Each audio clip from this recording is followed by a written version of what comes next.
Oke, selamat malam. Assalamualaikum warahmatullahi wabarakatuh. Salam sejahtera untuk kita semua. Hari ini saya akan menjelaskan UTS saya, yaitu perancangan dan analisis percobaan dengan menggunakan software Minitab yang dibimbing oleh dosen kita Bapak Dr. Insinyur Abdullah Marjani STMT dengan program studi teknik industri di Universitas Riau Kepulauan. Perkenalkan, nama saya Sony Sitorus, NIM saya 251014169. Saya mendapatkan soal 3.56, yaitu 4 feed rate yang berbeda diselidiki dalam sebuah eksperimen pada mesin CNC yang memproduksi komponen-komponen yang digunakan dalam unit daya bantu pesawat. Insinyur manufaktur yang bertanggung jawab atas eksperimen tersebut mengetahui bahwa dimensi komponen kritis yang diinginkan dapat dipengaruhi oleh feed rate. Namun, pengalaman sebelumnya menunjukkan bahwa hanya efek kecepatan yang mempengaruhi variasi atau diversi yang mungkin terjadi. Ini berarti bahwa perubahan feed rate tidak mempengaruhi dimensi rata-rata, tetapi dapat mempengaruhi variabilitas dimensi. Insinyur tersebut melakukan 5 kali uji coba produksi pada setiap feed rate dan memperoleh deviasi standar dimensi kritis dalam kisaran 10⁻³ mm. Data ditunjukkan di bawah ini. Asumsikan bahwa semua uji coba bersifat acak. Data kita lihat di bawah ini. Data ini sudah saya copy ke Excel, dan ini kita akan masukkan ke input ke software Minitab-nya. Kita open dulu Minitab-nya.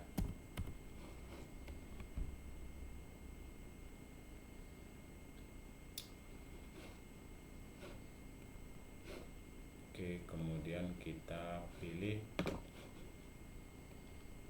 Excel tadi dan kemudian kita kopikan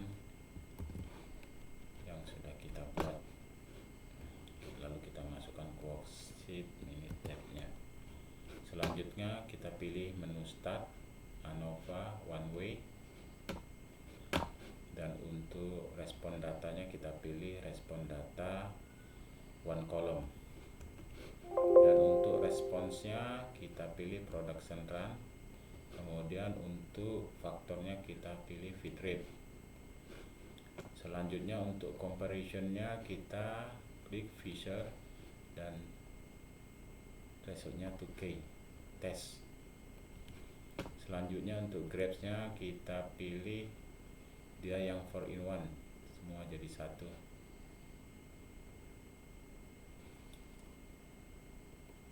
Oke.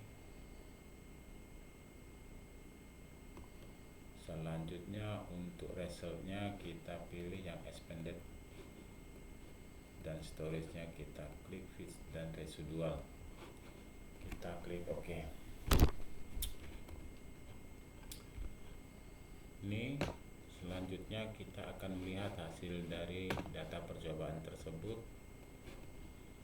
yaitu untuk metodenya null hipotesis disebut juga H0, dan alternatif hipotesis disebut juga H1. H0 itu yang berarti semua adalah sama, dan alternatif hipotesis H1 yang berarti semua tidaklah sama. Untuk signifikan level alfanya yaitu sebesar 0,05. Untuk faktor informasinya, faktor feed rate-nya inci per menitnya yaitu ada 4 level yang nilainya 10, 12, 14, dan 16 untuk informasinya. Dan untuk analisis variance-nya kita lihat aja langsung P value-nya sebesar 0,002 yang berarti nilai P lebih kecil dari nilai alfa, yaitu 0,05. Ini berarti H0-nya ditolak dan H1-nya diterima.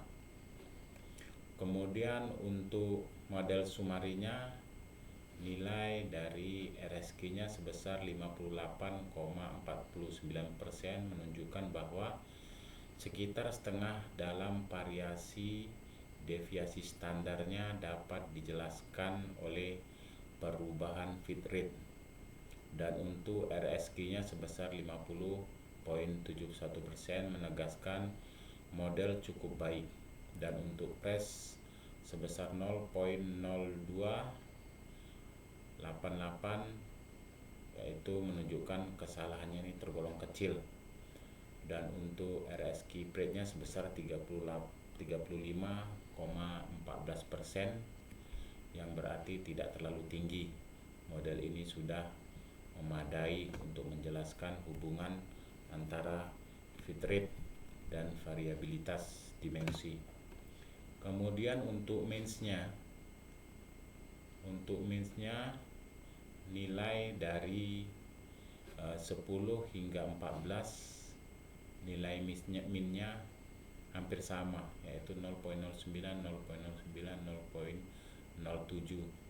Deviasi standarnya masih kecil dan hampir sama, namun pada di feed rate 16 inci per menitnya ini min-nya tinggi, yaitu sebesar 0,156.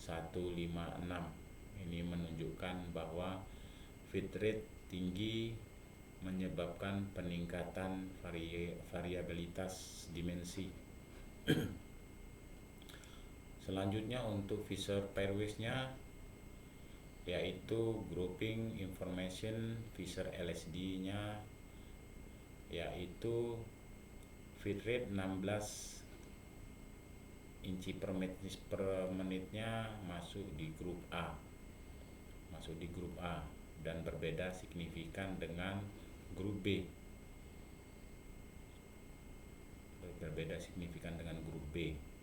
Feed rate tertinggi menyebabkan variabilitas dimensi meningkat secara signifikan. Lanjut kemudian ke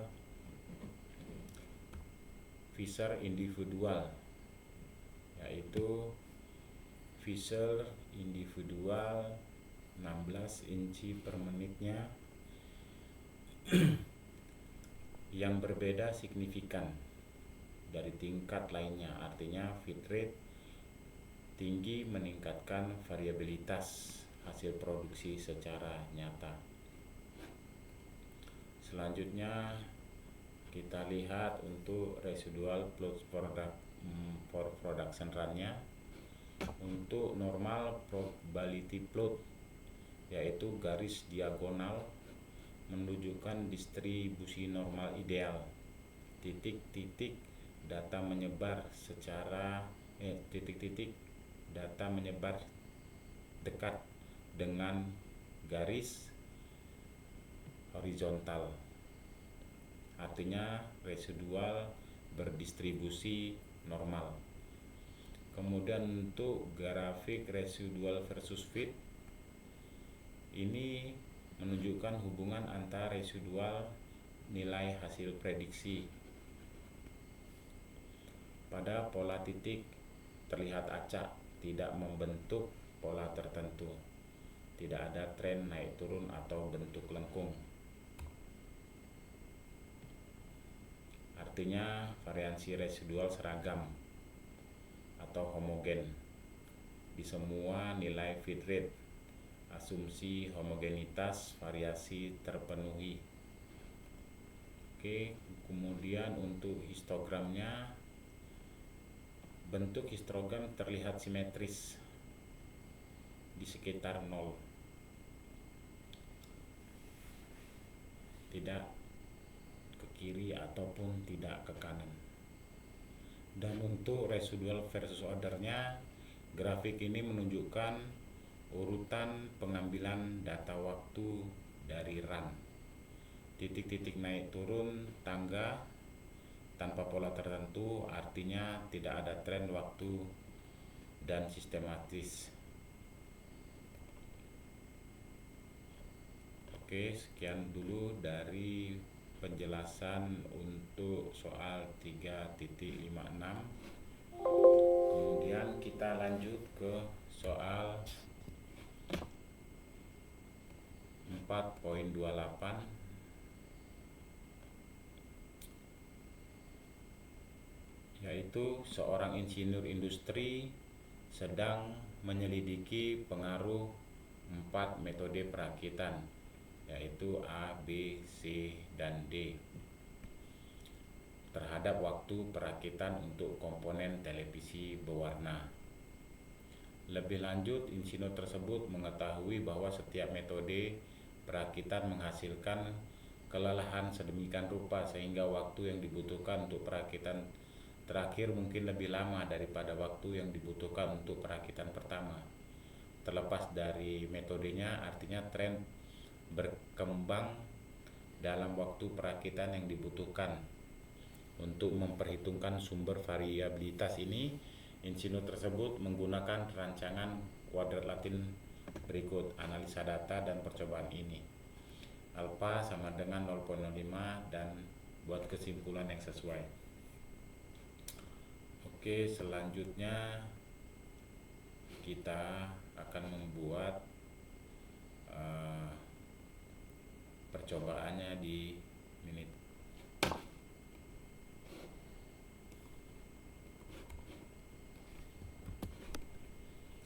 Oke, selanjutnya kita klik menu start, ANOVA, dan kita memilih general linear model, yaitu fit general linear model. Kemudian untuk responnya kita pilih waktu, dan untuk faktornya kita pilih order,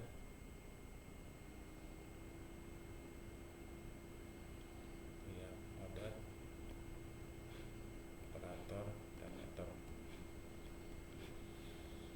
Lalu untuk modelnya kita pilih semua, kita add, dan kemudian kita oke kan. Setelah itu kita oke kan. Oke.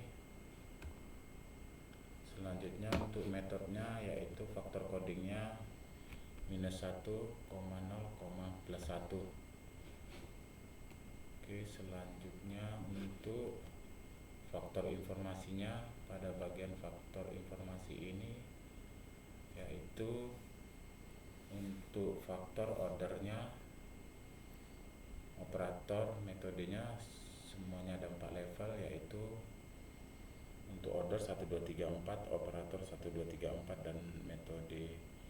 Dan untuk metodenya yaitu A, B, C, D.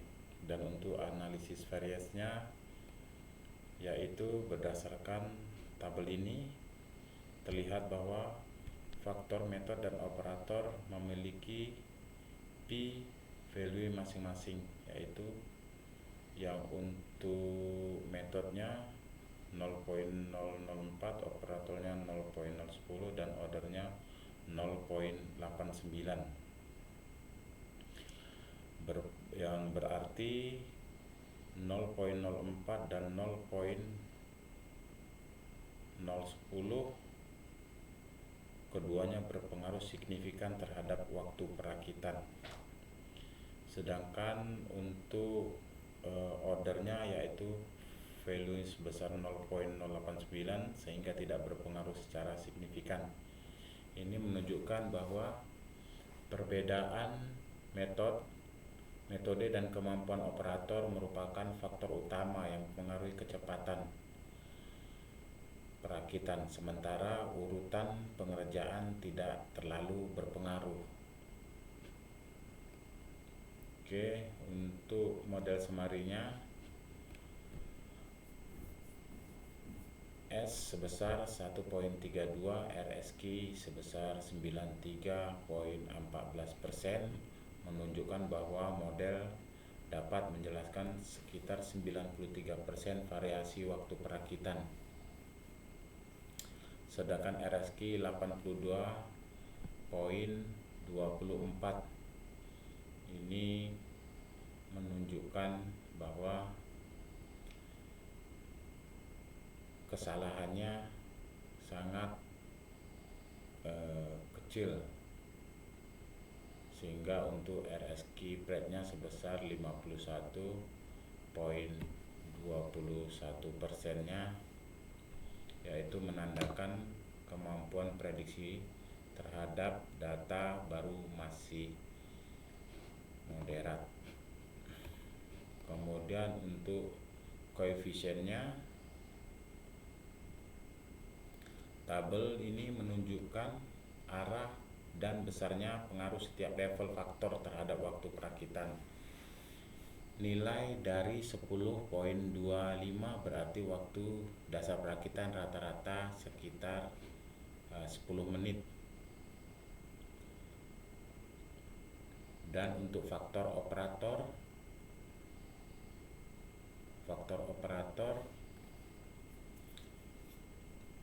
terbukti signifikan lebih cepat, sedangkan operator 2 signifikan lebih lambat dibanding operator acuan.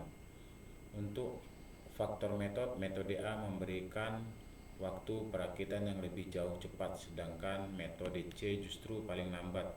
Keduanya signifikan secara statistik. Faktor order sebagian besar tidak signifikan, menunjukkan urutan pengerjaan tidak terlalu mempengaruhi waktu. Semua nilai VIF rendah, artinya tidak ada masalah kolerasi antara variabel. Oke, selanjutnya untuk regressionnya, persamaan regresi ini menggambarkan bagaimana faktor order, operator, dan metode mempengaruhi waktu perakitan. Nilai konstan 10,25 adalah waktu dasar. 10,25 adalah waktu dasar. Dan setiap koefisien menunjukkan penyimpangan dari nilai rata-rata. Oke, sekian dan terima kasih untuk penjelasan.